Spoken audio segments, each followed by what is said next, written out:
Hello HSC 2025। তো আজকে আমি তোমাদের ইংরেজি দ্বিতীয় পত্রের সমাধান নিয়ে চলে আসলাম।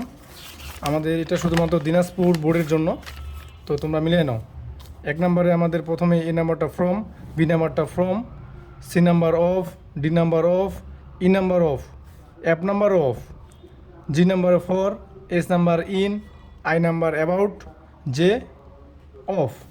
সো এরপরে 2 নম্বরটা আমাদের স্পেশাল ফ্রেজেস অ্যান্ড ওয়ার্ডস, এটা খুবই সোজা ছিল। সো 1 নম্বরে আমাদের ইট, বি নম্বরে হোয়াটস লাইক, সি নম্বরে হ্যাড বেটার, ডি নম্বরে উড রেদার, ই নম্বরে দেয়ার, এফ নম্বরে হোয়াট ডাস লুক লাইক, জি নম্বরে ওয়াজ বোর্ন, এস নম্বরে হ্যাজ টু, আই নম্বরে অ্যাজ সুন অ্যাজ, জে নম্বরে লেট এলন।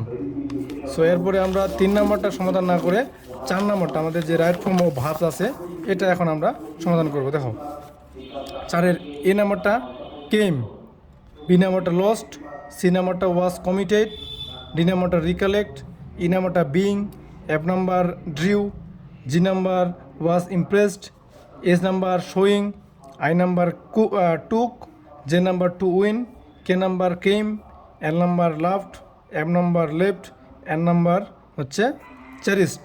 সো এই ছিল আমাদের 4 নম্বরের রাইট ফর্ম অফ ভার্বস। এখন আমরা 5 নম্বরের নেরেশনটা সমাধান করব, তোমরা মিলিয়ে নাও।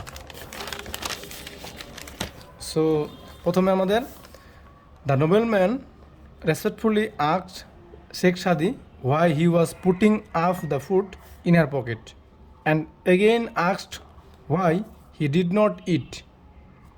Sheikh Sadi replied that he was doing the right thing and added that his dress deserved those rich riches.